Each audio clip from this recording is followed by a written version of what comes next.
Right కా details చూస్తే Bengaluru Chinnaswamy stadium వద్ద మహా విషాద ఘటన చోటు చేసుకుంది. ఆర్సీబీ ఐపీఎల్ విక్టరీ పరేడ్ లో జరిగిన తొక్కిసలాటలో 11 మంది మృతి చెందారు. మరో 50 మంది తీవ్రంగా గాయపడినట్లు తెలుస్తోంది. ఇక స్టేడియం లోపలికి ఒక్కసారిగా అభిమానులు తోసుకుని వెళ్లడంతో పాటు బారికేడ్లు దూకి క్రికెట్ అభిమానులు వెళ్లడంతో ప్రమాదం జరిగింది.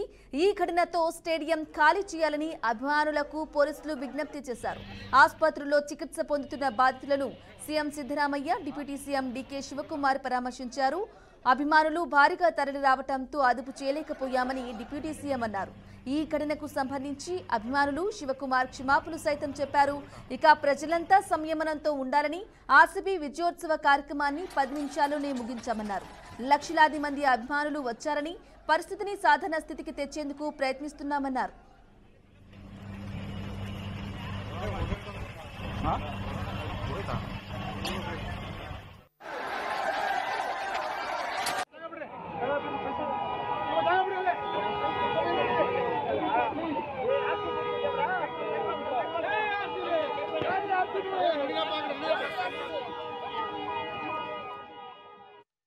ದುರಂತ ನಡಿಬಾರದಾಗಿತ್ತು, ನಡೆದೋಗಿದೆ. ಸರ್ಕಾರ ಈ ದುರಂತಕ್ಕೆ ನಾವು ಮರುಗ್ತೀವಿ, ದುಃಖಿಸ್ತೀವಿ. ನಾವು ಇಲ್ಲಿ ಕ್ರಿಕೆಟ್ ಅಸೋಸಿಯೇಷನ್ನಲ್ಲಿ ನಾವು ಪೊಲೀಸ್ ಒದಗಿಸ್ಕೊಡೋದು ಅಷ್ಟೇ. ಅಲ್ಲಿಗೆ ನಾವು ಮಾಡಲ್ಲ ಫಂಕ್ಷನ್. ಪೊಲೀಸ್ ಭದ್ರತೆಯನ್ನು ಒದಗಿಸ್ಕೊಡ್ತಕ್ಕಂಥದ್ದು ಅಷ್ಟೇನೆ. ಸೊ ಅಲ್ಲಿ ಆಗಬಾರ್ದು ಆಗ್ಬಿಟ್ಟಿದೆ. ಅದಕ್ಕೋಸ್ಕರನೇ ಮ್ಯಾಜಿಸ್ಟ್ರಿಯಲ್ ಎಂಕ್ವೈರಿ ಮಾಡ್ತಾ ಇದ್ದೀವಿ. ಯಾರು ತಪ್ಪು ಮಾಡಿದಾರೆ ಅವ್ರ ಮೇಲೆ ಕ್ರಮ ತಗೋತೀವಿ. More police people, the entire police people available in Mysore city, they are deployed. Bangalore city police have been deployed. See, earlier also the same police people were doing the security job during the matches. This time also they were doing this security job. Of course, it should not have been happened. This tragedy should not have been happened. We are with the sufferers, victims. ನೋಡಪ್ಪ, ಸರ್ಕಾರದ್ದು ಭದ್ರತೆ ಒದಗಿಸ್ಕೊಡ್ತಕ್ಕಂಥದ್ದು ಕೆಲಸ. ಮೇಲೆ ಉಳಿದ రైట్గా బెంగళూరు స్టేడియంలోని చిన్నస్వామి స్టేడియంలో RCB విజయోత్సవాల్లో జరిగిన తొక్కిసలాట ఘటనపై ప్రధాని మోదీ దిగ్భ్రాంతి వ్యక్తం చేశారు. ఆర్సీబీ ఈవెంట్లో 11 మంది మృతి చెందడం విచారకరమని అన్నారు. ఇది హృదయ విదారక ఘటన అని, బాధిత కుటుంబాలు తీవ్ర ఆవేదనలో ఉన్నాయని ప్రధాని మోదీ ఎక్స్లో పోస్టు చేశారు. గాయపడిన వారు త్వరగా కోలుకోవాలని ప్రార్థిస్తున్నారని ప్రధాని అన్నారు. ప్రధాని మోదీ బెంగళూరు తొక్కిసలాట మృతుల కుటుంబాలకు 2 లక్షల పరిహారం ప్రకటించారు. క్షతగాత్లను 50 లక్షల రూపాయల వరకు అందజేస్తున్నట్లుగా తెలిపారు. ఇక గాయపడిన వారికి వెంటనే మెరుగైన వైద్య సాయం అందించాలని అధికారులను కోరారు.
ఇండియన్ ఆర్మీపై అనుచిత వ్యాఖ్యలు చేయడం తగదంటూ కాంగ్రెస్ అగ్రనేత రాహుల్ గాంధీపై అలహాబాద్ హైకోర్టు ఆగ్రహం వ్యక్తం చేసింది.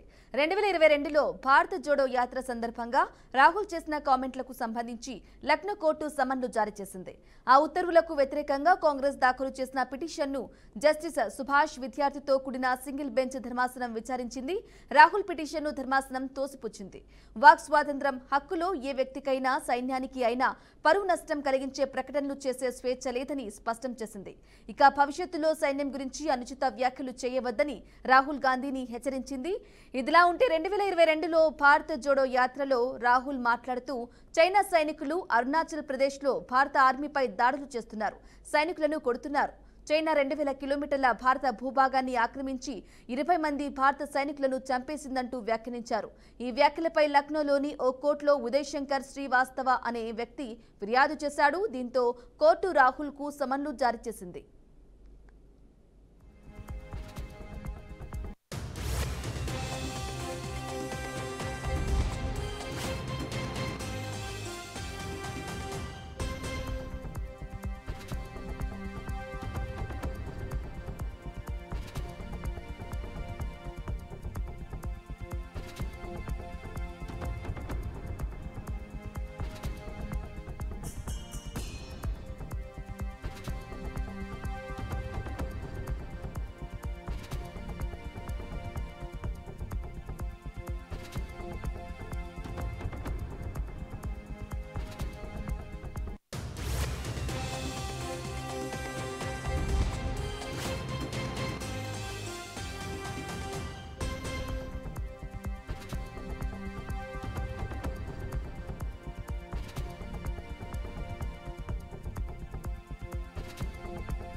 భారత రాష్ట్రపతి ద్రౌపది ముర్ము ఢిల్లీలోని రాష్ట్రపతి భవన్లో డిఫెన్స్ ఇన్వెస్టిగేషన్ సెరిమనీ 2 కార్యక్రమం జరిగింది. ఇందులో భారత సాయుధ దళాలకు చెందిన 92 మంది అధికారులకు విశిష్ట సేవల పురస్కారాలు ప్రదానం చేశారు.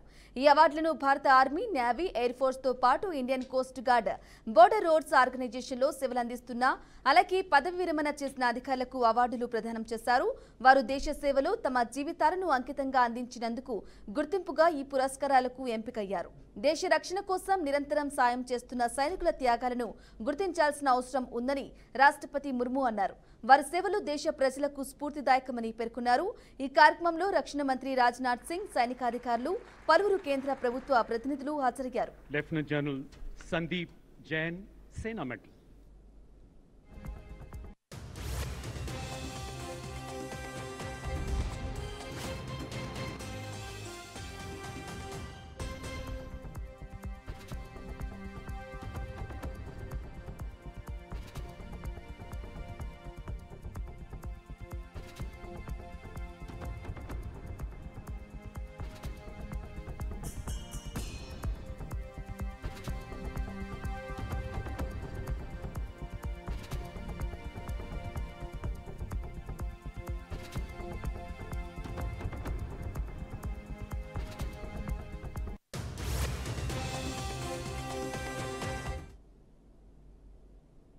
సీఎం చంద్రబాబు అధ్యక్షతన ఏపీ సచివాలయంలో కేబినెట్ భేటీ జరిగింది. ఈ సమావేశానికి డిప్యూటీ సీఎం పవన్ కళ్యాణ్ తో పాటు మంత్రులు సిఎస్ విజయానంద్, పలువురు ప్రభుత్వ సలహాదారులు హాజరయ్యారు.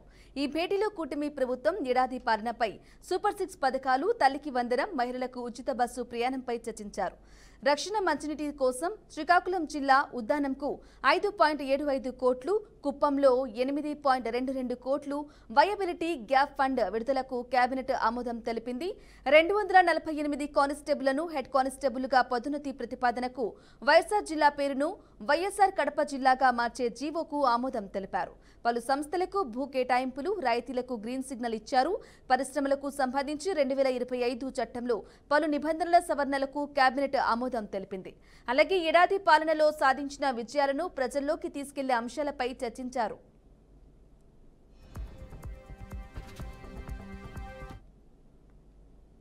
రైట్గా చంద్రబాబు ప్రజలను మోసం చేసి ద్రోహం చేసినందుకే నేడు వెన్నుపోటు దినంగా ప్రకటించామని మాజీ సీఎం జగన్మోహన్ రెడ్డి ట్విట్టర్లో పేర్కొన్నారు.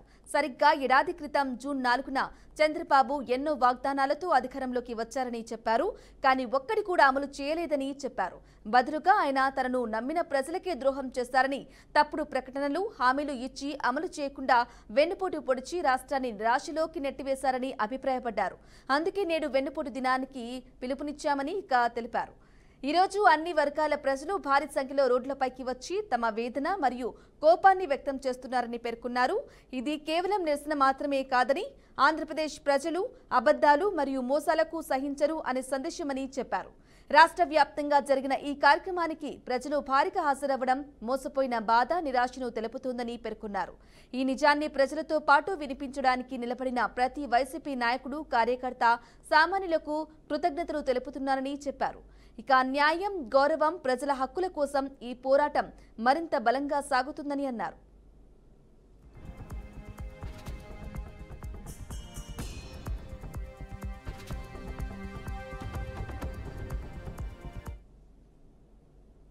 రాష్ట్రంలో కూటమి పాలన మొదలై నేటితో ఏడాది పూర్తయింది. దీంతో ఏడాది పాలనపై ఏపీ కాంగ్రెస్ అధ్యక్షురాలు వైఎస్ షర్మిల కీలక వ్యాఖ్యలు చేశారు. ఈ మేరకు సోషల్ మీడియా వేదికగా పోస్టు పెట్టారు. 4న ప్రారంభమైన కూటమి ప్రభుత్వానికి ప్రజలు సత్ఫలితాలు ఇవ్వాల్సిన అవసరం ఉన్నప్పటికీ చంద్రబాబు పాలన ఏడాదికంతా మోసం, అవినీతి, ఉన్మాదంతో నడిచిందని ఎద్దేవా చేశారు. పునర్నిర్మాణం పేరుతో సంవత్సరం పాటు కాలయాపన చేశారన్నారు. గాడిన పెడుతున్నామని చెవుల్లో క్యాలీఫ్లవర్లు పెట్టారన్నారు. సూపర్ 6 హామీలను గాలి కొదిలేశారు. అప్పుల సాకు చూపి అభివృద్ధిని అటకెక్కించారు. నిధులు లేవని ప్రజా సంక్షేమానికి పంగనామాలు పెట్టారు. కరెంటు బిల్లులు పేరిట జనాల జేబులకు చిల్లులు పెట్టారు. విభజన హామీలకు దిక్కులేదు, ప్రత్యేక హోదా అడగలేదు. పోలవరం ఎత్తు తగ్గించి కేంద్రంలోని బీజేపీ ప్రభుత్వం మోసం చేస్తుంటే కనీసం నోరు విప్పలేదు. అన్యాయమని ప్రశ్నించలేదని షర్మిల మండిపడ్డారు.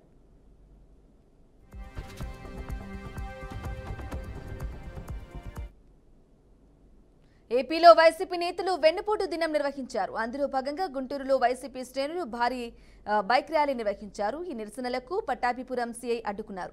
ఎందుకు అడ్డుకుంటున్నారని అంబటి ప్రశ్నించగా అంబటి వైపు వేలు చూపిస్తూ సీఐ వెంకటేశ్వర్లు మాట్లాడారు. దీంతో అంబటి రాంబాబు పోలీసులపై మండిపడ్డారు. నువ్వెంత అంటే నువ్వెంత అనుకునే వరకు వారి మధ్య వాగ్వాదం చోచేసుకుంది.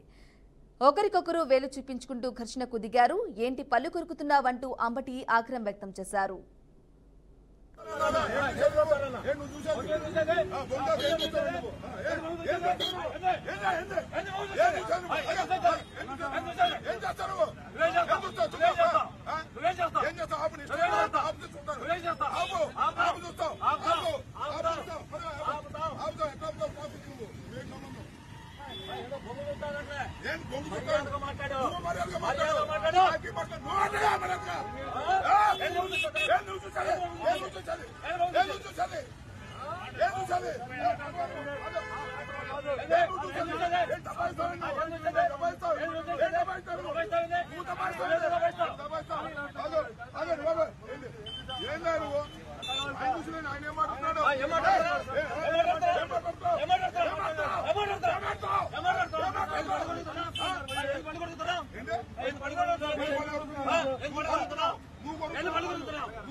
చంద్రబాబు ప్రభుత్వంపై తొలి ఏడాదిలోనే ప్రజా వ్యతిరేకత వచ్చిందని, ఇవాళ అది స్పష్టంగా కనిపించిందని వైసీపీ రాష్ట్ర కోఆర్డినేటర్ సజ్జల అన్నారు. వైసీపీ చేపట్టిన వెన్నుపోటు దినం నిరసన కార్యక్రమాలు విజయవంతమయ్యాయని తెలిపారు.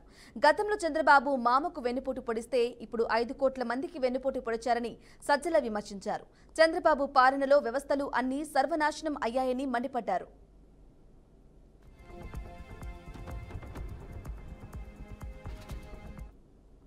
పార్టీగా ప్రశాంతంగానే మేము నడుపుతున్నాం. ఈరోజు కూడా అదే చేశాం. కొన్ని ఏదైనా వైలెన్స్ క్రియేట్ అయ్యే అవకాశాలు ఉన్నాయంటే అవి లేవు. పీస్ఫుల్ ప్రొవిజన్స్ అని చెప్పాము. ఖచ్చితంగా అవే ఫాలో అయ్యారు. ఈరోజు అవి పాటించారు. ఇంకా మీరు ఆ ప్లకార్డు ఆపుకుంటే ఆగుతుందా? నీ వెన్నుపోటు, నువ్వు పొడిచిన వెన్నుపోటు ప్రజలు మర్చిపోతారా? చంద్రబాబు నాయుడు గారిని అడుగుతున్నాం. 95లో ఈయన పొడిచింది ఒకళ్ళ మామకైతే, ఆ తర్వాత వరుసగా ఎక్కడో చిన్న చిన్నవి గుచ్చడము అవి చేస్తున్నాడు. చిన్న చిన్న హామీలతో మోసం చేసి అవి చేస్తే ఈసారి ఏకంగా అడ్డంగా 5 కోట్ల మందికి వెన్నుపోటు పొడిచారు చంద్రబాబు నాయుడు గారని గ్యారంటీగా, అంటే ఎలాంటి ఇది లేకుండా చెప్పగలిగిన అర్హత సాధించుకున్నాడు ఆయన. అదే చెప్పాము, అది ఈరోజు పెడితే రెస్పాన్స్ ఇంతగా వచ్చింది. నువ్వు దీన్ని ప్లకార్డులు ఆపితే ఆగుతుందా? ఎందుకంటే దీని గురించి ప్రచారం తెలంగాణలో ఇంకో దగ్గర చేసుకోవచ్చు. ఆయన ఐకానిక్ బ్రిడ్జిల గురించో, లేకుంటే ఆకాశ హర్మ్యాల గురించో, లేదా ఈ మధ్య ఏఐ ఎక్కువ మాట్లాడుతున్నాడు, ఆర్టిఫిషియల్ ఇంటెలిజెన్స్, దాని గురించో. సో వీటన్నిటి గురించి ఆయన బయట చెప్పి నేను ఇవి సాధిస్తున్నాను, అమరావతిని మన సినిమాల్లో చూసిన అమరావతి స్వర్గాన్ని ఇక్కడ దించబోతున్నాను. అబద్ధపు హామీలతో అధికారంలోకి వచ్చిన కూటమి ప్రభుత్వం ప్రజలను నట్టేటా ముంచిందని మాజీ మంత్రి ఆర్కే రోజా విమర్శించారు. వైసీపీ నాయకులను అరెస్టులు చేసి తీవ్ర ఇబ్బందులకు గురి చేస్తున్నారని ఆగ్రహం వ్యక్తం చేశారు. వినూత్నంగా 2 చెవుల్లో 2 పూలు పెట్టుకుని నిరసన తెలిపారు. ప్రజలకు చంద్రబాబు పెద్ద బంతిపూలు పెట్టారని అన్నారు. సంక్షేమ పథకాలు కాదు కదా, కనీసం ప్రజలకు అవసరమైన ఎలాంటి అభివృద్ధి కార్యక్రమాలు జరగడం లేదని ఎద్దేవా చేశారు.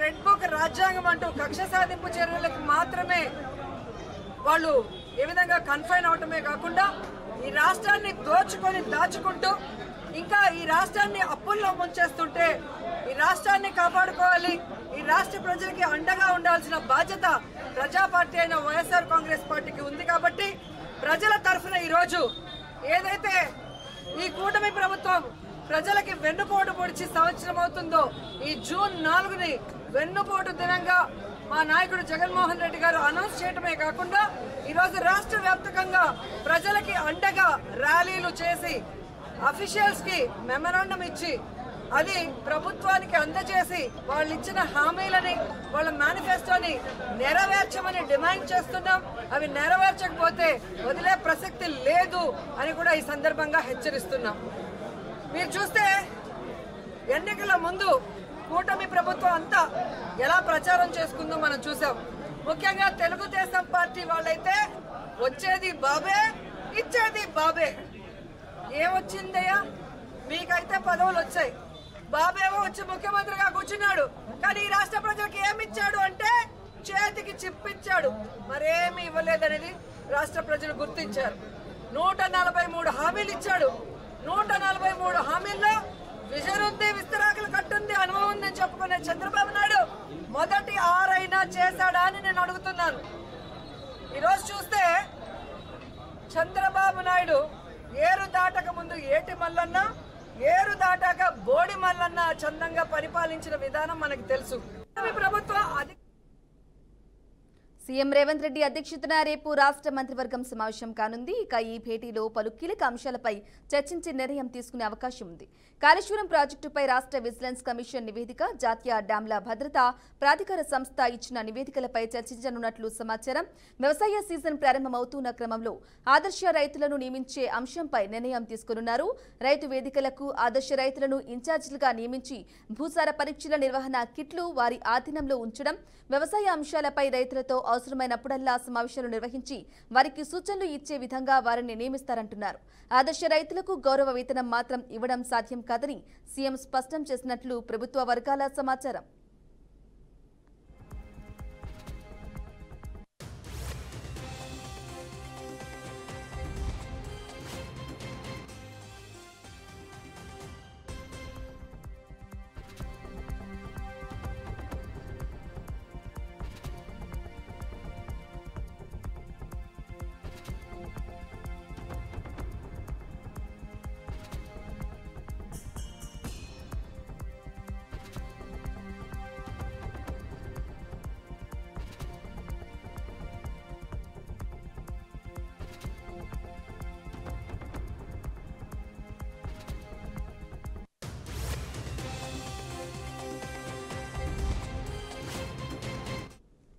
రాజీవ్ యువ వికాసం పథకానికి సంబంధించి ఇటీవల మంత్రులు జిల్లాలో పర్యటించిన సమయంలో వచ్చిన అభిప్రాయాలపై చర్చించనున్నారు.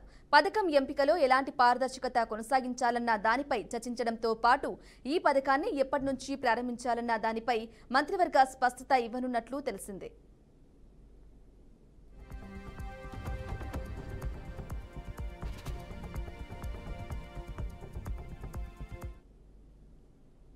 రైట్ గా ఎర్రగడ్డ ఆసుపత్రిలో ఫుడ్ పాయిజన్ ఘటనపై health minister Damodara Rajanarasimha serious అయ్యారు.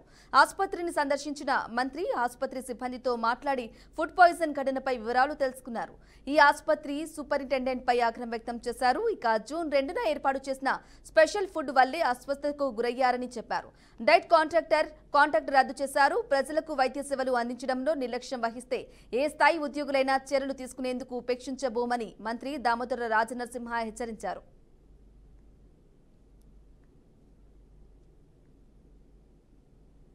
మాజీ సీఎం కేసీఆర్ కు కాళేశ్వరం కమిషన్ నోటీసులు ఇవ్వడంపై తెలంగాణ జాగృతి అధ్యక్షురాలు కవిత ఆగ్రహం వ్యక్తం చేశారు. కేసీఆర్ కు నోటీసులు ఇవ్వడాన్ని ఖండిస్తూ ఇందిరా పార్క్ వద్ద ధర్నా చేశారు. కేంద్ర సంస్థలు కేసీఆర్ ను టార్గెట్ చేసినట్లు ఆరోపించారు. తెలంగాణకు నీళ్లు తేవడమే కేసీఆర్ చేసిన తప్ప, ఇది జ్యుడిషియల్ కమిషన్ కాదు, కాంగ్రెస్ కమిషన్ అని కవిత విమర్శించారు. జై తెలంగాణ. ఇవాళ తెలంగాణ జాగృతి ఆధ్వర్యంలో గౌరవనీయులు అపర భగీరథుడు, తెలంగాణ యోధుడు, పెద్దలు, తెలంగాణ ఉద్యమ నాయకులు, తెలంగాణ రాష్ట్ర తొలి ముఖ్యమంత్రి కేసీఆర్ గారికి రాజకీయ దురుద్దేశంతోని కాళేశ్వరం కమిషన్ పేరుతోని నోటీసులు ఇవ్వడాన్ని నిరసిస్తూ ఇక్కడ చేపట్టినటువంటి ధర్నాకు ఇంత పెద్ద ఎత్తున హాజరైనటువంటి తెలంగాణ వాదులందరికీ కూడా ఉద్యమాభివందనాలు తెలియజేస్తా ఉన్నాను. ఎందుకోసం భయపడుతున్నారు ఇవాళ ముఖ్యమంత్రి గారు కానీ ప్రభుత్వం కానీ? ఎందుకంటే మీరు చేస్తున్నది 100% తప్పు అన్న విషయం మీకు తెలుసు. ప్రజాక్షేత్రంలో మేము మిమ్మల్ని ఎండగడతామన్న విషయం తెలుసు. అందుకే ఇవాళ చేస్తున్నటువంటి ప్రజాస్వామ్యబద్ధంగా చేస్తున్నటువంటి ధర్నాను మీరు అడ్డుకోవాలని చూస్తూ ఉన్నారు. ఊరుకునేది లేదు. మీరు మమ్మల్ని ఇక్కడ అడ్డం పడితే, హైదరాబాద్లో చేయనీయకపోతే జిల్లా పోతాం బిడ్డ, గల్లీ తిరుగుతాం. మీరు చేస్తున్నటువంటి అన్యాయాన్ని వివరించి చెప్తామని కూడా ఈ సందర్భంగా ప్రభుత్వాన్ని. లేఖ డ్రామా ద్వారా బీఆర్ఎస్ ఎమ్మెల్సీ కవిత తాను అనుకున్నది సాధించిందని బీజేపీ ఎంపీ కొండా విశ్వేశ్వరరెడ్డి ఆసక్తికర వ్యాఖ్యలు చేశారు. ఈ తాజా పరిణామాల వెనుక ఉన్నది కేసీఆర్ఏనని, ఫామ్ హౌస్ లో కూర్చుని ఇదంతా ప్లాన్ చేశాడని ఆరోపించారు. ప్రజలు ఆదరణ తగ్గుతూ ఉండడం వల్ల ఈ డ్రామా చేస్తున్నారని, ఇదంతా ట్రాష్ అని అన్నారు. ఈ వ్యవహారం ద్వారా అందరి దృష్టిని ఆకర్షించడం, న్యూస్ హెడ్లైన్స్ లో నిలవడంలో కవిత తాను అనుకున్నది సాధించిందన్నారు. ఇక కేసీఆర్ ఫ్యామిలీ అంతా ప్రొఫెషనల్ పొలిటీషియన్స్ అని అవసరం అయితే కాలు పట్టుకుంటారు, లేకుంటే జుట్టు పట్టి తరిమేస్తారని హాట్ కామెంట్స్ చేశారు.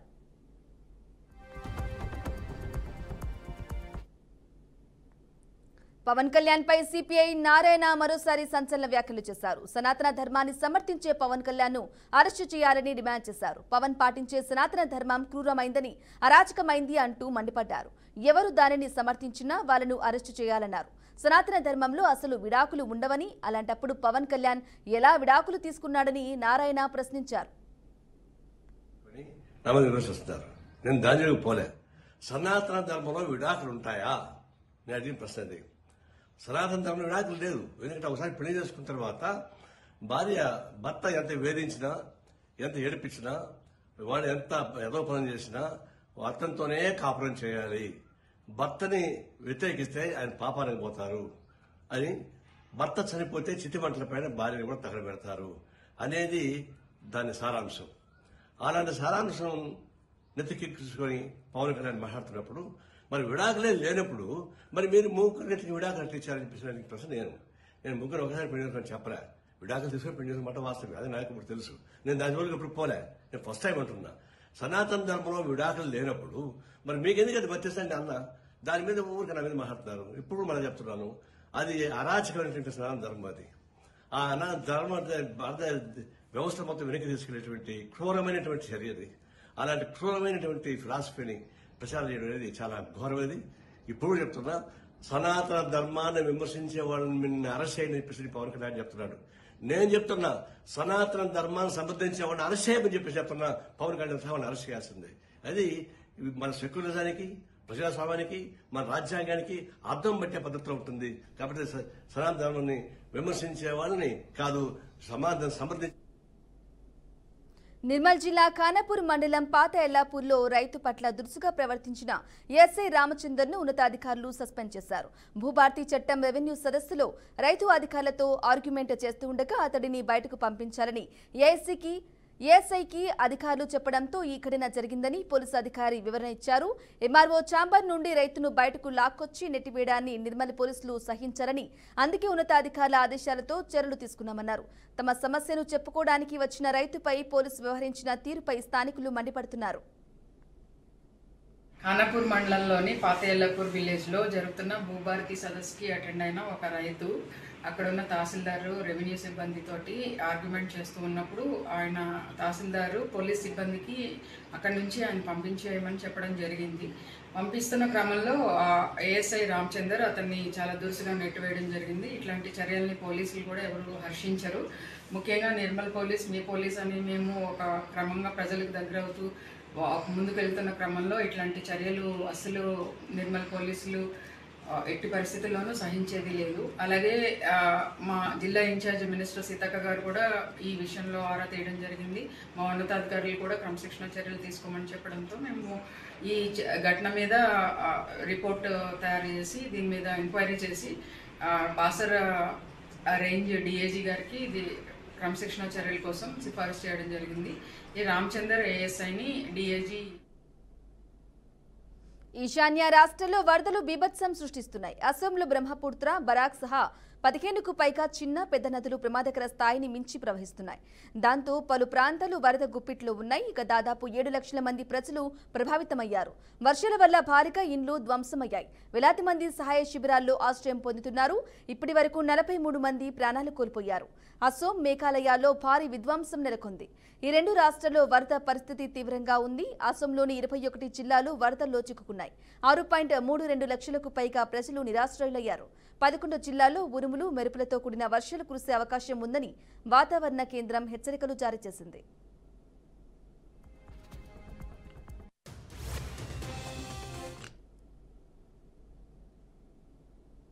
ఇవి పట్టిన bulletin updates. Stay tune. BRK news Telugu సత్తా.